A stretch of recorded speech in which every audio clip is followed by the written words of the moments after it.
Today, I am thrilled to introduce you to a truly inspiring guest, Bayo Akomolafe.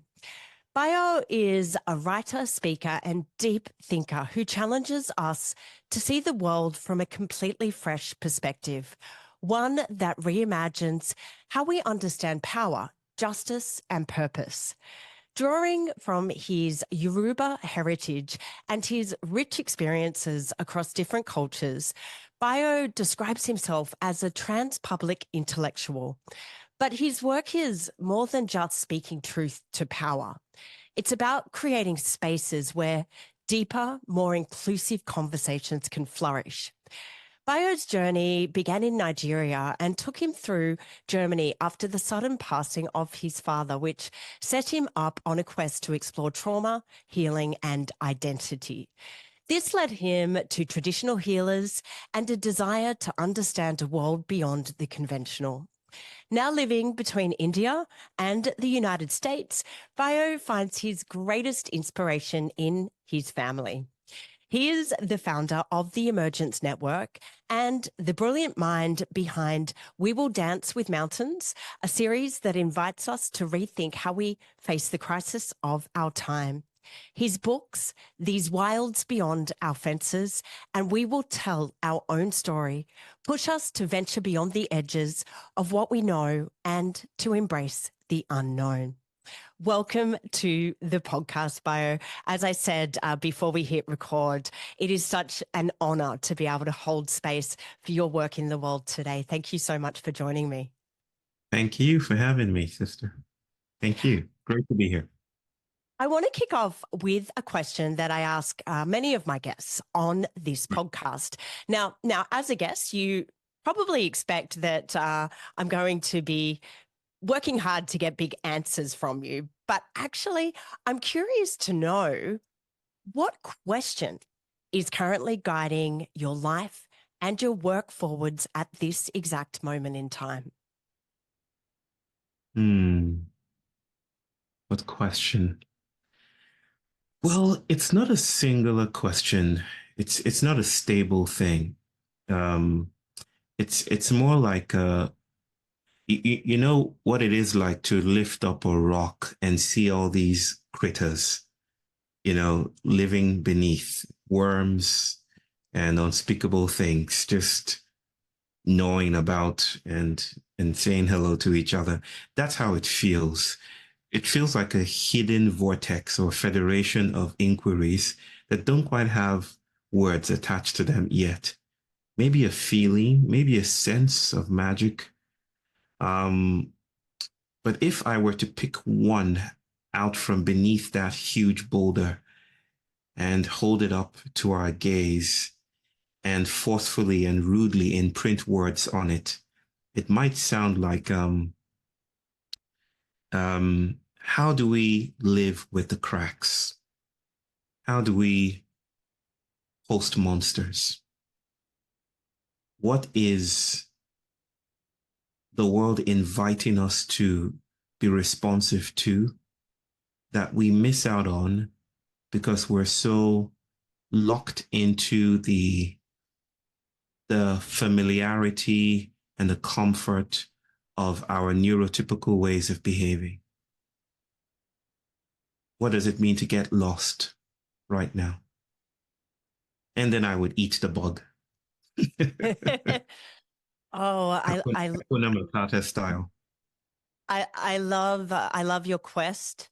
I love the unfolding nature of your answer and some of the concepts that you just referenced. I am going to dive into in more detail over the course of our conversation. I'd love to kick things off by sharing a quote, which is how I discovered your work. A friend of mine was doing a course and unpacking the meaning of your quote was an exercise, an activity that they were given. And she sent it to me and asked for my opinion. And this particular quote stayed with me for days, a little bit like the rock that was lifted. It opened up cracks in my own understanding of the world. So I thought that might be a really beautiful starting point in our conversation. You wrote, Our work now is not to create manifold or totalizing blueprints for new worlds, because I think we tend to repeat the dynamics of the world we're in the one we're envisioning. Sometimes the future is just a colonial attempt of the present. So I would say that what we need to do is to stay with the trouble, meet in places where we can be met by the world in return, hopefully defeated in our attempts to understand it, where confusion becomes a form of research inquiry. Bayo, your words challenge us to reconsider our impulse to create clear blueprints for the future, suggesting Mhm. that we often end up replicating the very structures we seek to move beyond. You know, an example of this might be, say, how we approach the ecological crisis, where our solutions often reflect the same extractive, control-driven mindset that created the problem in the first place. In our rush for certainty and quick fixes, we overlook the potential that lies in the unknown. Now, you advocate for something very different, for staying with the trouble by embracing confusion and complexity as a way of inquiry. I'm wondering if I can invite you to expand on what it means to stay with the trouble in practical terms and how this more thoughtful and, I guess, patient approach can lead to deeper, more meaningful change. Mm. Well, first and foremost, I would say that it seems to me that this idea of staying with the trouble, which is a phrase borrowed from Donna Haraway, and I have iterations and variations of what that might mean, um, seems to come across as not just practical and pragmatic, but also speculative. So it doesn't come down to a to-do list, unfortunately, that if I can strike this out, then I can change the world Mm. in a way. That's not the point here. Um, there is a lot of um, inquiry around the ways we become stuck. We become um, creatures of repeatability, like we maintain the logics of the things we're trying to exit from. And you've just given some good examples. Um, I often refer to the waste colonialism that is inherent in sustainability measures, Mm. right? Um, if we can, if we can organize our societies in such a way that it doesn't give birth to these errant weather patterns, then we would be in right relationship with the world. So how do we do that? We stop people from or we try to educate people away from dumping plastic and all of that. And then we take that plastic and then we ship it off to a green emerald city where it's transformed into a tote bag. And then we can keep our agency within something cyclical, something human centered, something down to earth. And while I find that well intentioned and even possibly utopian in its articulation, there's something about there's something about um, the persistence of human mastery that is repeated across paradigms, right? We may say we're moving from this highly industrialized, contextualized world into a green economy, but I, those those terms and those fancy trends seem to obscure the, I dare say, deeper problematic here. That is the relationships that we sustain with the world and the way we know each other and the way we know the world. It is really about the shape of our experiences, the shape of experience. So when I speak about staying with the trouble, and I don't usually adopt that. I usually speak about it as a parapolitics or staying with a minor gesture to echo philosophers like Deleuze and Guattari. When I speak about staying with the trouble, just for our purposes, I'm inviting us to attend to those places where experience buckles under the weight of its own ambitions, when we fail, when I call it a crack in my work, and I speak about monsters and the monstrous as this eruption, when morality doesn't do the work we expect it to do.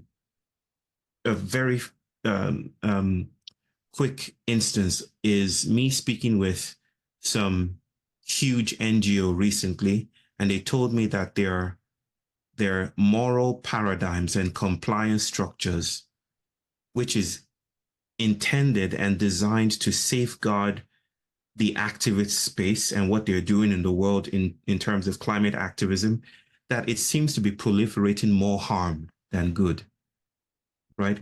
So we're in a situation where the very attempt to resolve our crises becomes part of those crises. The very attempt to fix trouble becomes part of trouble's continuous intelligence. So I'm looking for ways out, and that's not very easy to do because you can't know this beforehand, right? The reason why I call them cracks and not doors is because doors are solutionistic. Doors are built into the architecture of a structure. The architect anticipates a door, right? You don't leave a house through a doorway and then the house crumbles, right? It's like the door is not a surprise to the house. It's not like, oh, I wasn't expecting you there. The door is built into the house. It maintains the logic of the house. So coming in and out, you could say I'm on the outside, I'm on the inside. It still doesn't matter as much to the integrity of the house. But one thing that architects don't anticipate are cracks. Cracks are not designed into the structure. They're not They're in the not part of the blueprint. plan.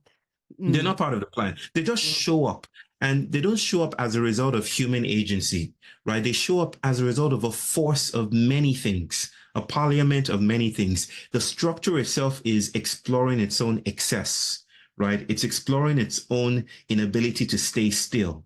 It's blowing up under the weather. The door is swelling up with all the moist in it. It's like when structures refuse to fit, that feels to me like an exquisite opportunity to explore new ways of thinking about ourselves and the world. That's what I mean by staying with the trouble as speculative pragmatism. It's not merely practical, it is always already speculative, which means it's not within our grasp. Yeah, we're going out into the wilderness. You've Something like mentioned that. several themes, and I'm sure we could go down many tangents from what you've just shared. But one of the things that I have taken away from this is thinking about, the current structures, the social structures that we exist within. And I think in many cases, they're kind of predominantly built upon this linear ideology that we go from point A to B. And when we're traveling from point A to B within a system, we are essentially moving through the doors that you were talking about, the openings that already exist within that system.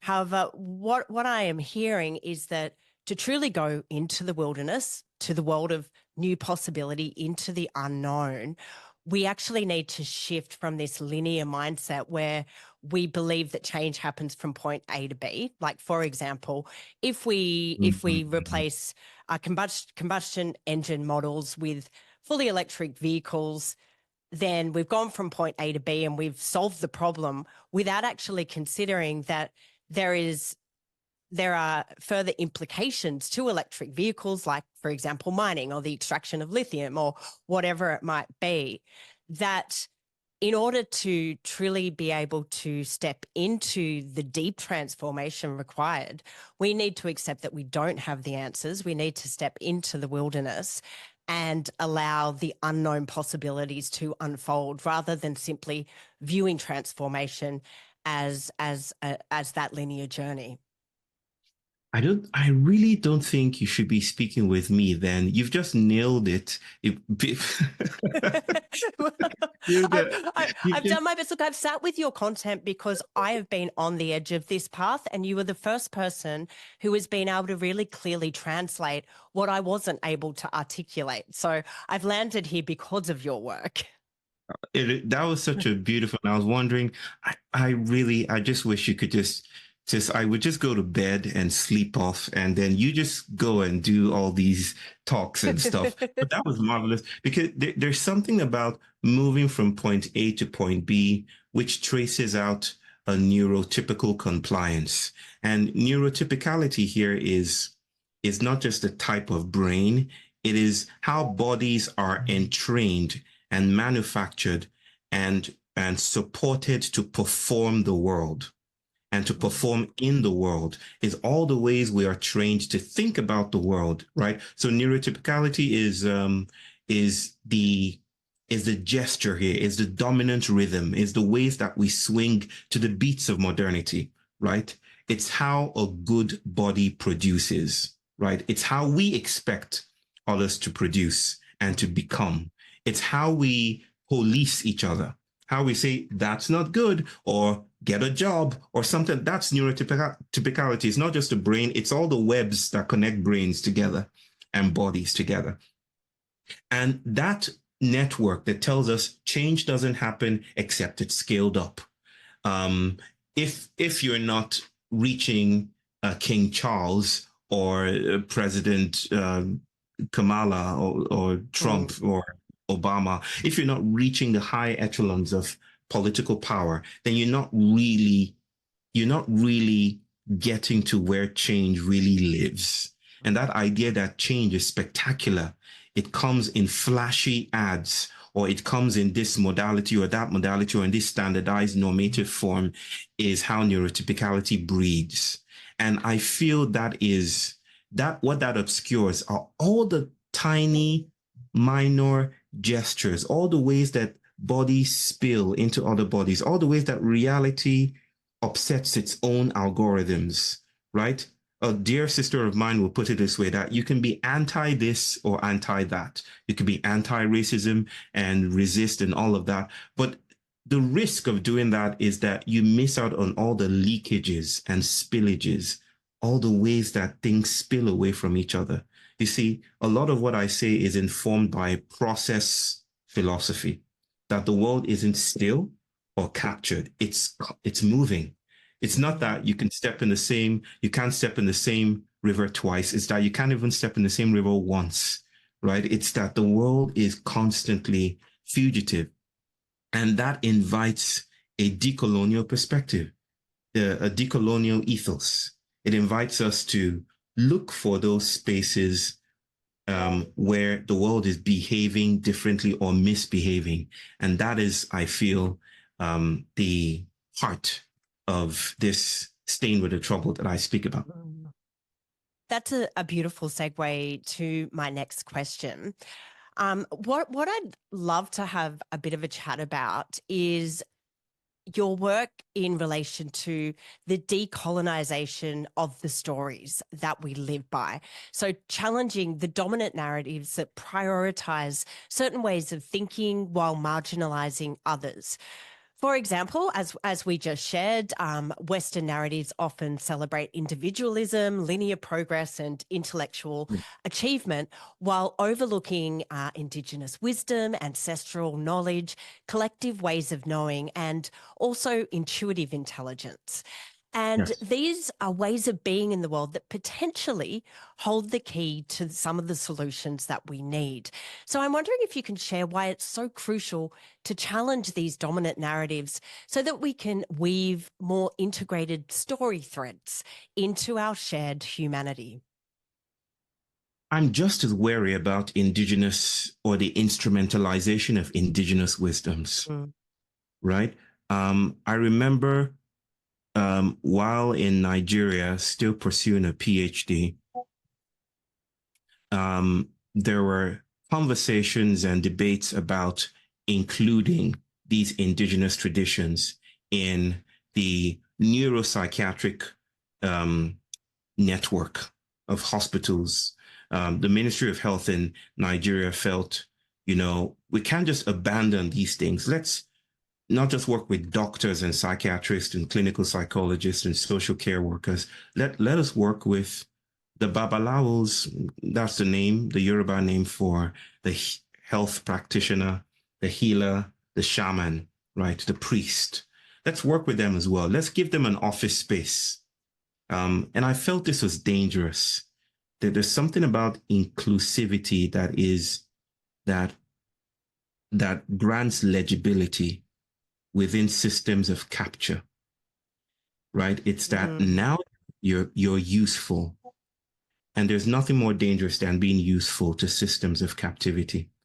So there is, of course, a mounting call for indigenous traditions, but I feel there's something patronizing about it. It's like, oh, we pay attention to indigenous scripts. So we're going to have a conference and we start with an indigenous the thing. tokenism All right. behind that. Yeah. 100%. Yeah. So dance and do the stuff, but even beyond tokenistic gestures, even what is your solution? Tell us what the solution is. And that solutionistic slant feels too reductionistic. It's like, here's the problem. Tell us how you approach it so that we can take it in, render it useful within the machinery of our own ontologies, and then fix our world. And I wonder about the danger of doing that. Even though I understand the anxiety, I wonder about what that loses sight of. Because in many indigenous approaches and understandings of the world, climate change may not figure as a worrying anxiety in the ways that it figures in modern, imaginaries. It just like a schizophrenic or a panic attack or some kind of psychopathological breakdown may be figured as a spiritual breakthrough in Yoruba traditions. So it really is deeply relational. It's not about just going to the market and taking off new stuff, from a different kind of cabinet. It's really about readjusting our bodies and shape-shifting to the other kinds of explorations that are alive. Having said that, I would say that it seems we're in a unique situation. I don't think that any indigenous tradition has already made answers to this moment. Like, I could just dust an archive and say, yeah, here's the blueprint. It's written here 10,000 years ago that when you're in trouble, this is what to do. I don't think that's Hollywood-esque, right? It doesn't seem to me that the answers are there. I think there is a mode of inquiry that is more vital than the presupposition that answers are already available if only we know how to stretch our hands and grab it. Mm. Yeah, I love that. There's a lot to think about there, and perhaps the most empowering thing we can do is, rather than seek the knowledge outside of ourselves, begin to identify ourselves as, rather than thinking, if you look at, I think it's the Descartes saying, I think, therefore I am. If we can begin to flip that narrative to I am located, therefore I am, as in I am connected to the earth, to the planet, to nature, that doing that internal work will help us not move towards the solution, but perhaps better equip ourselves to stay with the trouble. You could say that. You could say that. You could say that. I've said that. You could say that 3 times already. Because I really feel that it's not up to us, and I'm going to characterize what I say, and offer a caveat here that it's. I don't mean that we can do nothing. I do want to suggest that we can do nothing unilaterally. There is a strong focus these days on doing inner work, right? Like, if I do the inner work, then, it's like change yourself. What does those memes, change yourself to change the world, or whatever Michael Jackson said about look at a man in the mirror or something like that, Yeah. Like, you change yourself to change the world. There's something fatally anthropocentric that I feel is reinscribed when we presume that our inner mess, that the world is just a reflection of our inner turmoil. That if we get our act together, of course, the world will reflect this suddenly achieved harmonious, thing that we've arrived at. It still feels like we have subjected the world to a secondary role, a resource base that reflects our own human goings on, and I feel the world exceeds the human so excessively that it doesn't come down to, and I'm not saying that what we do doesn't matter, but how it matters must always be framed in a palimpsest of other bodies, of other kinds of creatures, of other kind of agencies, of other kinds of ecologies.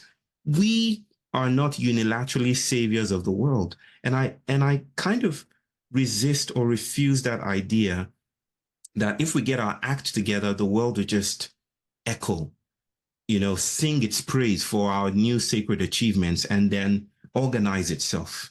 I feel that we are caught up in vortices and winds and movements and fluid becomings that suggest that we are also, in our solutioning and our quest for integrity and our working within, we are also connected to the without. The within is already a vocation of the external. So it's not singularly about working within. This is my work in therapeutic spaces as well, that if we focus so intensely on healing, then we risk falling at the feet of a politics that is manufacturing bodies in a neurotypical way. It's just deeply problematic in ways that words often escape. Does that make sense? Look, it does. And when I tune into this, a part of me realizes that some of my discomfort, some of my stepping into the cracks, yes, also requires an acceptance of my insignificance. Indeed. Indeed.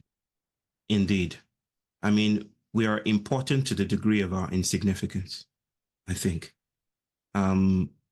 We are, I keep on referring to that move, that gesture in that old sci-fi movie by Jodie Foster called Contact, where she leans out the window and she sees this multi-dimensional nothing that the director refuses to show the audience. And she's gasping for breath. And she says, they should have sent a poet. She says it a number of times, I think. They should have sent a poet. There's something about meeting these times that invites us to notice that we are at an end of the world as we know it. It is really an end of the ways we relate with the world. It is not the cancellation of the world. It's not annihilation. It's not fatalism. It is that something about these moments call upon us to shapeshift. But we cannot just turn on the button on that.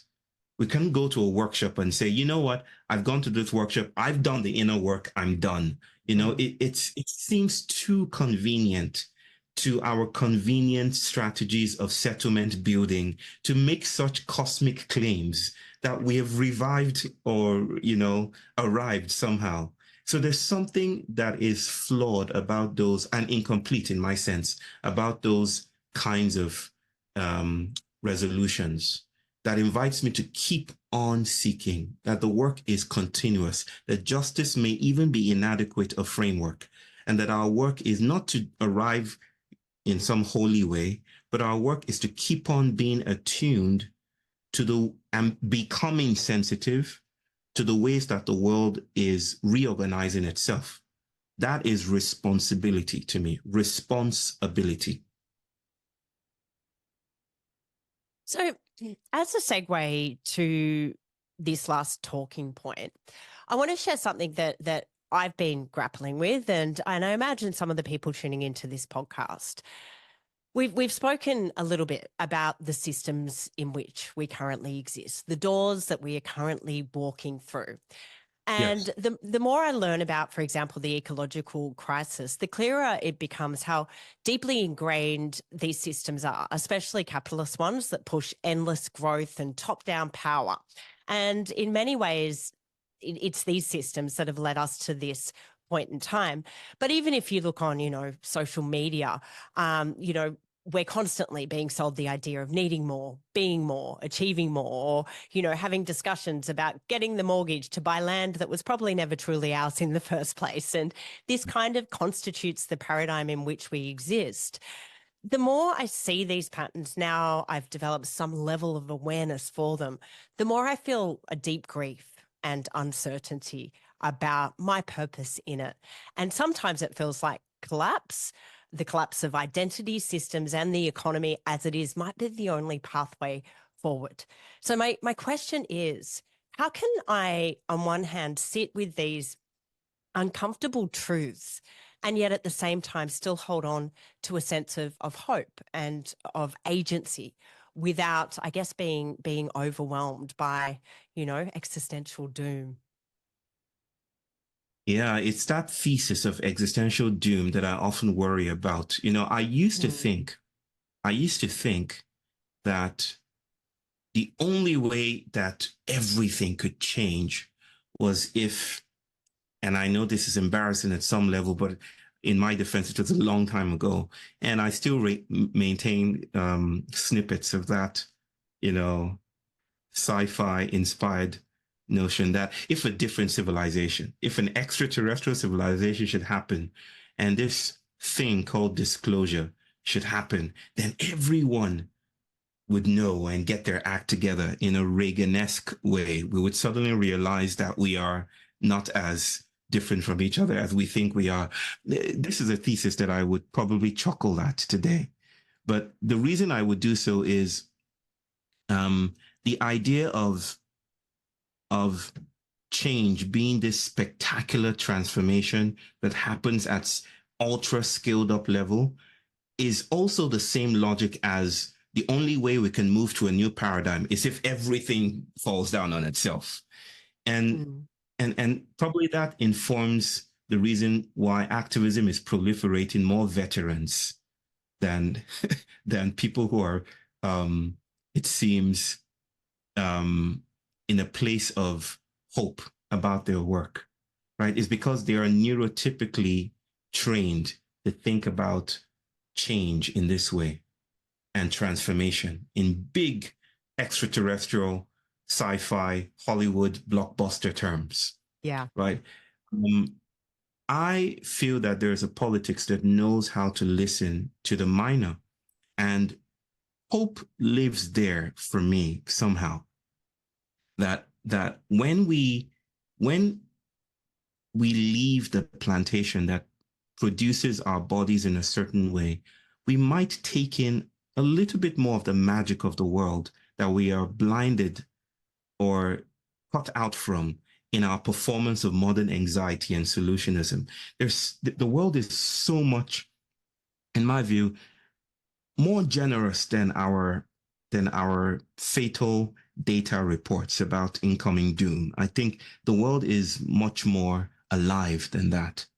And that is not to dismiss the stories being told by hardworking scientists who are, creating this idea, this myth, and by myth not means that doesn't mean not true, but it's Mm. more than just data. It's a myth of our place and the Anthropocene and the archetype of devastation, right? Mm. So they're creating these stories, but I feel these stories kind of feed back into modern anxieties, modern resolutions, individual agency, and it doesn't quite do the work of breaking us out of the shapes of our experience.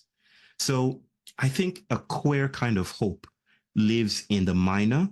However, this hope maybe dwells on the other side of hopelessness. That's the thing here, right? That's the point I'm trying to make. That we know how to avoid some things. We don't go to hopelessness. We champion some kind of hyper positive trajectory. Let's go down the road. We will make it summarily, but we don't know how to stay with grief. We don't know how to stay with with loss. We don't know how to be with each other in the discomfort. And maybe it's only in knowing how to do that, cultivating the capacities to be in that together, do we learn about the world in new ways. Maybe it's when we cry, and I'm using crying as a metaphor for grieving. Grieving is much more than crying, but maybe in crying, we can see clearly, or we can see differently. Maybe clarity, maybe we have too much data, and maybe clarity is getting in the way of the other kinds of visions and sensitivities that are possible now. Mm. And again, for me, we're really highlighting the difference between the intellectual, the data, the science, versus the intelligence of the heart, which has the capacity to become broken wide open, to feel love, but to also express grief and the full spectrum of the human experience as it is processed through the heart. Right, right, right. Um, I feel so. I feel that we are, well, I don't locate the intellect here or here. I mean, the intellect for me is not even human. The intellect is ecological. Mm-hmm. So is the heart, right?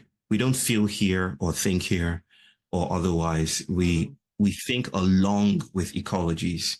We think along with microbes and bacteria and fungi and bugs that are flying around my room right now. Well, not bugs. I don't need to portray that I'm in a horrible place. Um, but yes, I feel that the kind of expansiveness and expansion that we're seeking will not come in the already predetermined blueprints and notions of arrival that we're used to and which data often represents. Data is colonized knowledge, right? There are other knowledges and relationalities that are possible, but which are obscured by our steadfast integrity to the state-held truth. Bayo, I'd love to take the opportunity to understand a little bit more about your personal journey and what has led you to the work you're doing in the world today. In having a little bit of a read through your bio, I know that losing your father at the age of 15 was a big turning point for you. How Mhm. did how did that early experience shape the work that you do in the world today?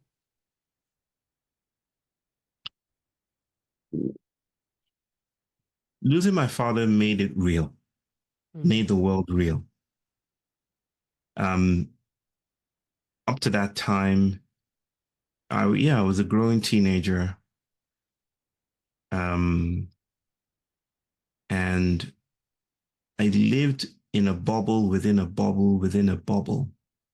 And I don't mean these bubbles are layers of privilege, but I was kind of quarantined from the tides and the vicissitudes and the harsh winds and the um, wintry sacredness of the world. And my father's death, as I've said, kind of shocked me into a realization that I was participating in a world that was all too real, where people die. Dying wasn't a theory, right? It wasn't abstract. You know, it's not real until it happens to you, Mm. in some sense, or someone close to you.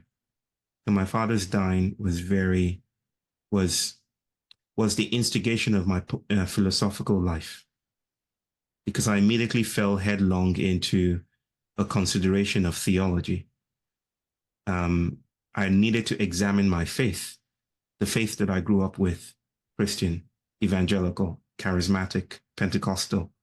I needed to re-examine it to see if there was space there to understand and to situate death, to understand and to situate loss, the unfair and uneven and unjust and unsituated, snatching away of my best friend, my father. So, um, yes, this sparked a journey that took me from an investigation of theologies, into an investigation of modernity and postmodernity and social constructivisms, and then eventually agential realism and materialisms and posthumanisms. I haven't arrived yet. I'm just marking the wells, the drinking wells along the journey, the pilgrimage that actually leads nowhere. The pilgrimage is the where, right? I guess that's as personal as I can go. My pilgrimage is, intensely populated by others, so that I don't really know how to speak about it in terms of my motivation or intention or my desires or stuff like that. I can only speak about a forest instead of a tree, a village instead of a road, and a palimpsest instead of just a single sentence. Mm. A true reflection of the symbiosis of nature in which we are a part of. Yep. So beautiful. Yep. So in focusing on the others, and there are plenty of others tuning into this podcast, and many of those people are change makers, are people who are wanting to, I guess, bring forth a transformation in the world. And one of the things that I observed in looking at your work is not only your ability to sit in these cracks that we've spoken about today, but to translate and articulate knowledge to help others to begin to see these cracks. How have you gone about that translation? Because I think it is a really important skill for people who are wanting to usher in a pathway into the wilderness, not a pathway to answers, but perhaps a pathway to better questions. Yeah. How might one go about translating, communicating from these cracks? Communicating from the cracks, you mean in terms of inviting people in, or? Correct. In the same way that you have done in your work and through the Emergence Network, as an example. Well, again, another instance of symbiosis or symbiogenesis. I don't think it's entirely left to me. I think it's a call and response dynamic. There's a sense in which Donald Trump in the 80s or the 70s, or his earliest attempts to run for president, of the United States, there's a sense in which that was ludicrous. There was once a time it was, laughable. But then there was another time where it became possible and frightening to people, right? In a sense, and I don't know why I used that example, but in a sense, I feel where most people are situated now, behind the screens of going through the motions of high-fiving, of clicking a like button on one of our myriad social media platforms. Behind all of that, there is a strange vocation that's running through our bodies. It's almost like a mass disabling event, a blast of some kind that its frequencies pass through our cells. It's like syncopation. And everyone feels, I don't want to say everyone, I'm not speaking in terms of generalities, just poetic in this sense, that everyone feels that our successes, our victories are just as much a part of the problem, right? That we're stuck in some way. I am fortunate to have stumbled upon ways of articulating that in maybe stuttering ways at first.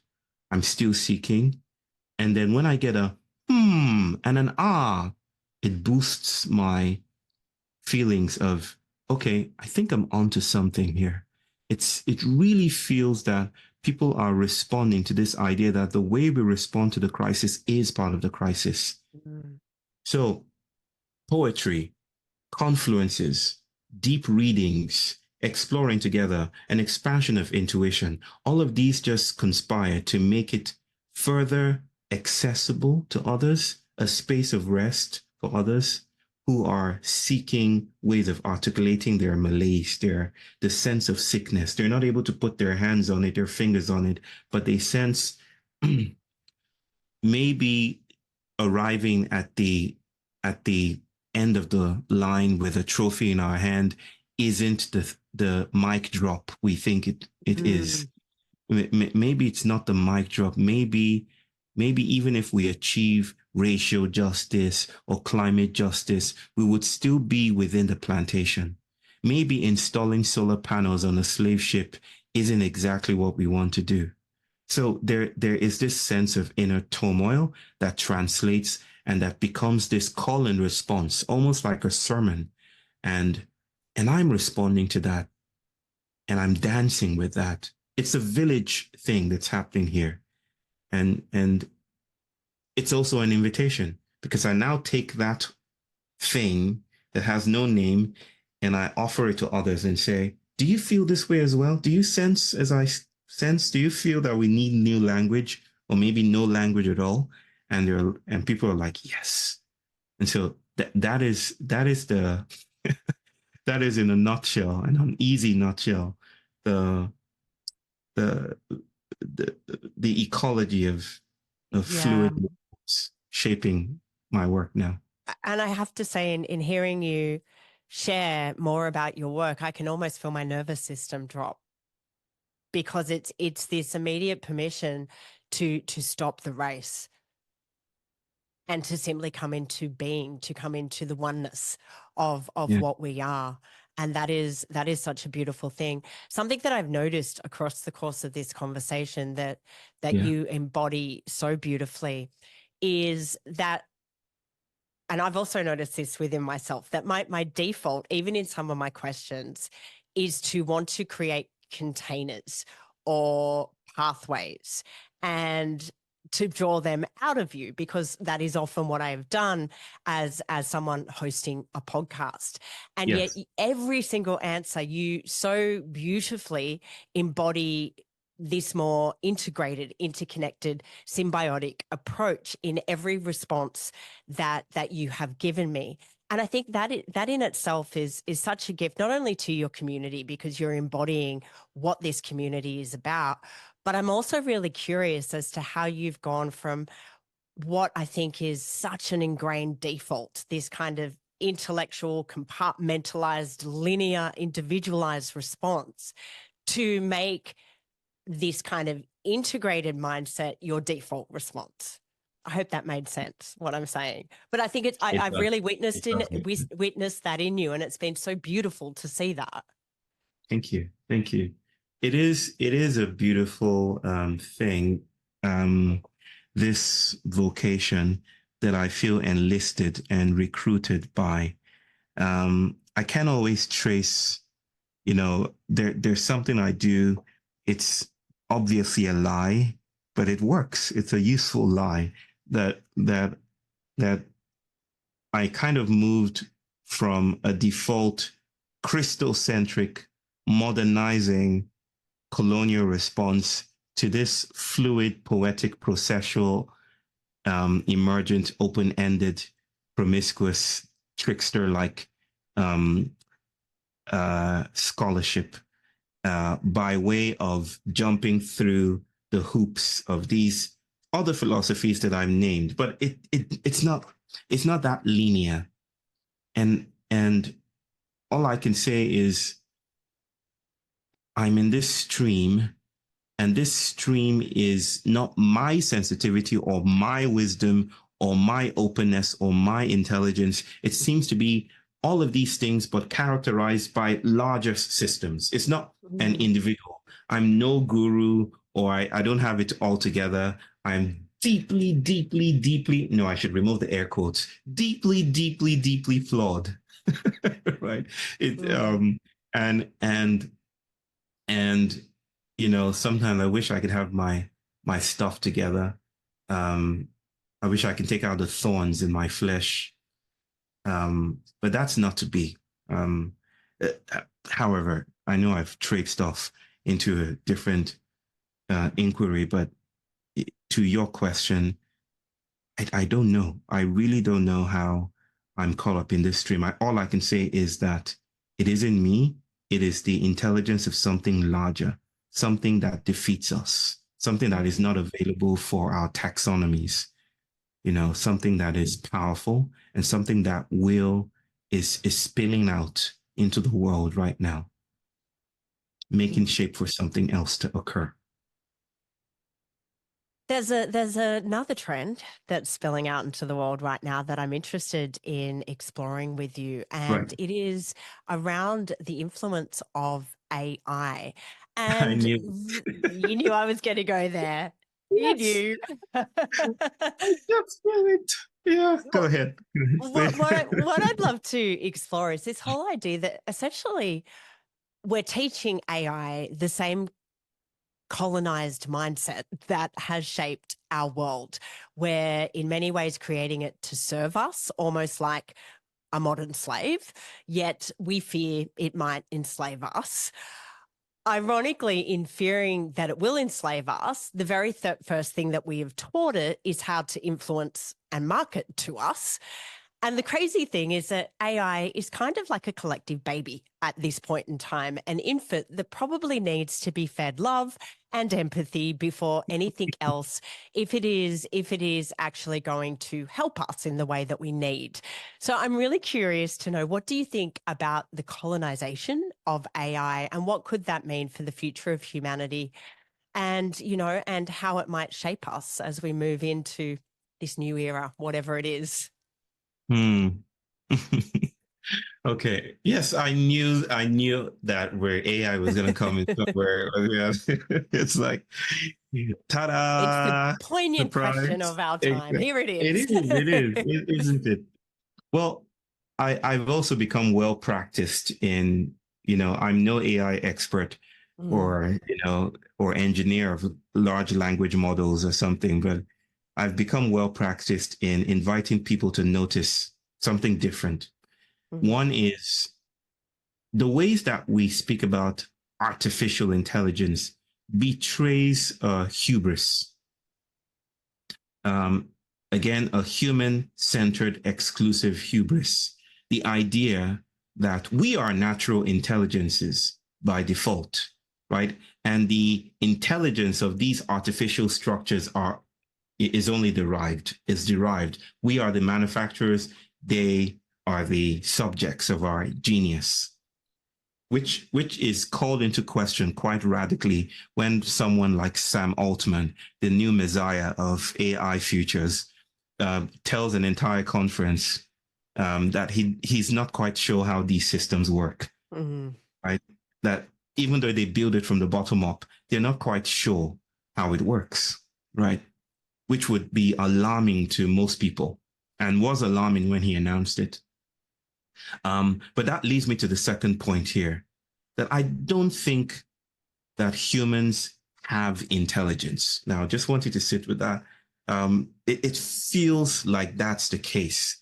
Just like it feels like we are unitary selves having unitary experiences, directing our bodies from within a ghostly realm, shaping and moving these fleshly limbs about, right? But split the callosum, the corpus callosum, and then we start to notice the multiplicities that have been hiding and lurking and suppressed by this illusion, and I don't use the word often, but this veneer of coherence. What if we're not as coherent as we think we are? What if intelligence is also ecological? This is what psychologists have been speaking about when they speak about external cognition or the extended mind.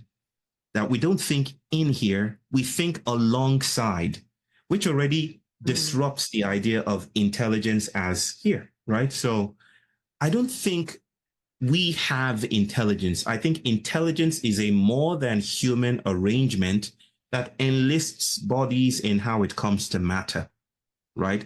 And it can enlist fleshly, organic, bodies like ours, or cyborgian, metallic bodies. It just isn't reducible to human brains. It's not. That's a modernizing, reductionistic resolution. Maybe the last point I will make here is, while acknowledging that the emergence of AI systems comes with a lot of trouble on the African continent, the kinds of structures and algorithms and, systems needed to maintain AI, as this glossy Einstein on steroids that we experience it as, it's domiciled in places like Kenya, where people work underground and labor to keep these systems up and running. However, the new never emerges without shadows. And a lot of what AI is doing today is challenging our claims to centrality, challenging our claims to exclusivity. It's not just in how we frame the conversations. We're constantly talking about being enslaved by AI or losing our jobs, and those are vital, legitimate, and prestigious concerns. However, if we stick to that alone, we will lose sight of the fact that maybe this is a shift of some kind that, and I'm not championing the uses of AI so much as I'm noticing that this allows us to appreciate at some level that we have never been the valedictorians of agency or intelligence. And maybe that kind of shocking humility repositions us in the world. In fact, I've coined a term which I'm writing about in my new book called cybo-marronage, which is a portmanteau word that brings cyborgs and marronage together. Marronage is, of course, the word that is deployed to speak about bodies removing themselves from slave plantation, running away from the slave plantation. I'm trying to say here that it seems we're entering some kind of master-slave relationship with this thing that we deny intelligence. It's almost like a new kind of racism. Do you understand what I'm talking about? Yeah, I'm on that track. Hence why I mentioned that in the question. Yeah. Yeah. It's like, there are tests that have been, designed to test whether these systems are intelligent. And I learned recently that one of these tests was surpassed. And then people say, well, we're not quite sure and it just reminded me of the ways Black bodies, for instance, have never risen to the heights of the human, right? It's like you're 3/5 of a true man. And okay, what if I have a PhD and juggle all these things and perform feats of strength that you can only dream of? What if I do all of that? Well, you're not still quite a man. You're not still quite human. It seems that there's something racial about the ways that we're approaching. And I don't think there will be any one test, even a slew of tests, that will convince us that these things are intelligent. I think we will keep on moving the goalposts, but that tells me that we are at the end of a particular way of knowing the world. And maybe the thing here is not to focus squarely or exclusively on the jobs that will be taken, and I understand those anxieties, but instead we want to also bring into conversation the ways that we are being deterritorialized by the emergence of these structures, which I insist we did not invent.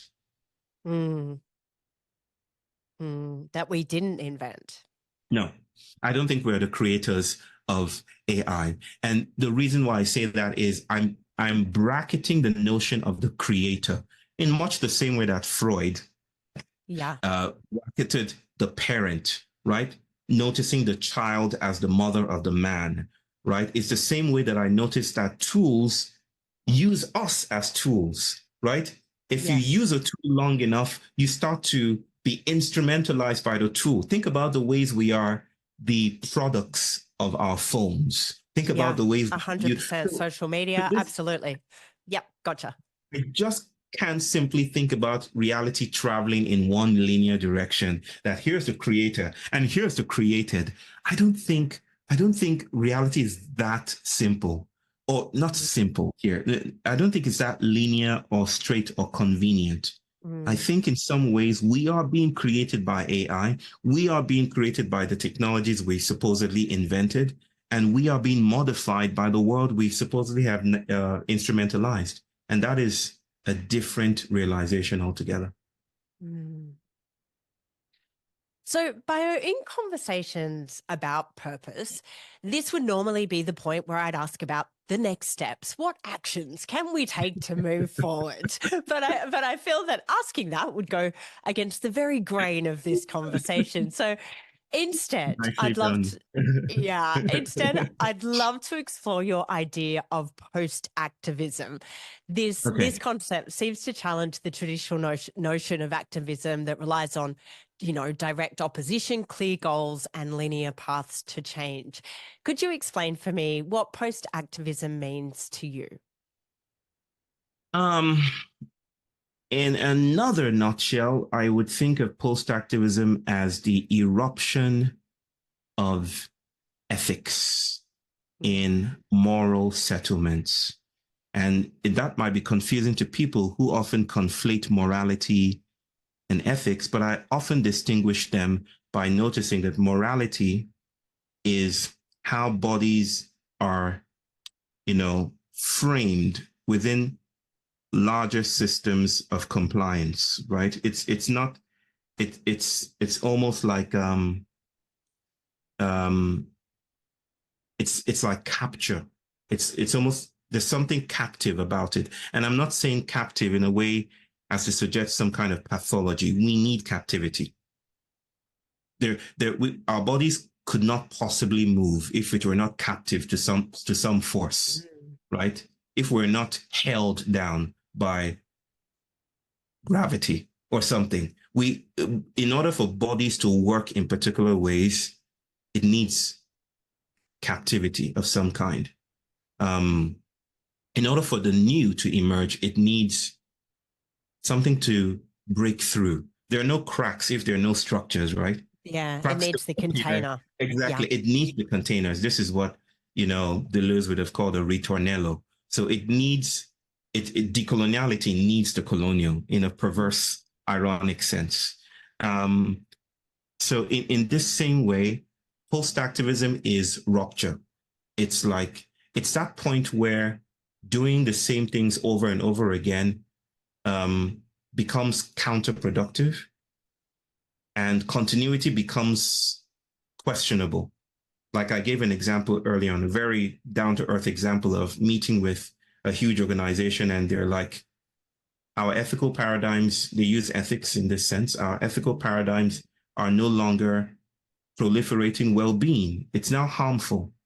And this is not a new idea. When wellness becomes harmful, then we're speaking about something else other than just getting better or therapy. We're thinking about the very modalities in which bodies show up in the world, the ways that we are shaped and the ways that we show up. So post-activism is ethics. And I think of ethics as this erotic, processual, desirous, flowing becoming that isn't settled. It's like a Brownian field, a Brownian motion. It's just fluid, like dust. And it settles and, well, not settling in that sense of becoming civilizational, but it's constantly fugitive. It's constantly opening up cracks. When that happens, it upsets the natural order of things. And I feel that's when the post-activist emerges. And by the post-activist, I don't mean the person. Post-activism is not an identity. When I started to speak about post-activism, people started to say, I'm a post-activist. You missed the whole point. Like, I'm a post-activist. You're a post-activist. It's not an Oprah Winfrey thing. You don't get it as an identity. It's a moment. The post-activist is a moment, not a human identity, but a moment when being good no longer serves the purposes of generosity and transformation, right? That being good is also a trap of some kind. It's just like what Black studies has noticed for a long time, a little bit of which is domiciled in the conversations under the headline of Afro-pessimism, that whether we're good or bad, this system isn't made for us. right? So why have hope in this? Why invest energy in this? Why speak truth to power in this? There's something about that calls into question, the investments we make into the paradigms we already know. So post-activism is not a solution. It is a temporary speculative reading about the limitations of agency and the limitations of responsibility and an invitation to experimentation, right? It's also a way of holding the activist, the person listening to us talk now, right? Who has given years and lives and livelihoods to answering questions about how to make lives better and how to make a difference in the world. Under this headline is this invitation, this hopefully hospitable consideration that it hasn't been up to us, it's not up to us to save the day. And that's not to relieve you of your burden, right? It is to stretch the ecology of responsibility away from your individualisms and to notice that we're all in this together. It would take ecologies and their manumissions and marronages and explorations and experimentations for the world to shift. I will end with the words of Chinua Achebe, who in response to Archimedes says famously, "Give me a place to stand and I shall move the world," which is the activist's ethos. And Chinua Achebe suggests, responds in what I feel is a post-activist story. He says, "But there is no place to stand. And we stand with the world and we must move at its own pace." Mic drop. The surrender. The surrender. What a joy speaking with you today. Bayo, I know that there would be listeners out there who would be very keen to learn more about the work of the Emergence Network and who may also want to purchase your books or follow. You've got some beautiful articles available on your website. Where might they be able to go on that exploration? Well, you can visit my website at bayoakomolafe.net or just search YouTube or something. It's a forest right now. It isn't a gilded neighborhood, right? My website is like a gilded neighborhood, but it's a beautiful website, if I do say so. It's nice and it's beautiful and I hope it's aesthetically pleasing. Shout outs to Omar. It's definitely poetic. It's yes. Full of poetry. I felt like I was dancing with the words. Good. That's the intention. Yeah. So happy that is panning out. But it's more than that.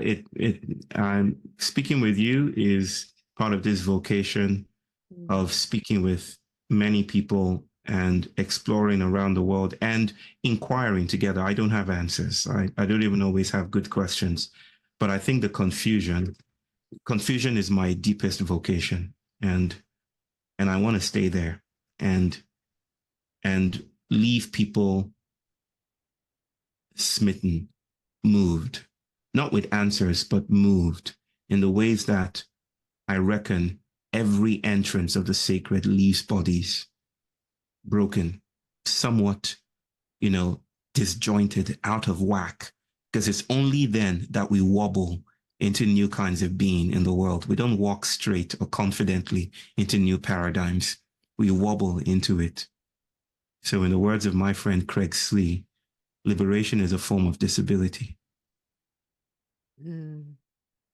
Bayo, it has been such a joy to turn over the rock with you today and to explore the soils. Thank you from the bottom of my heart for your time today.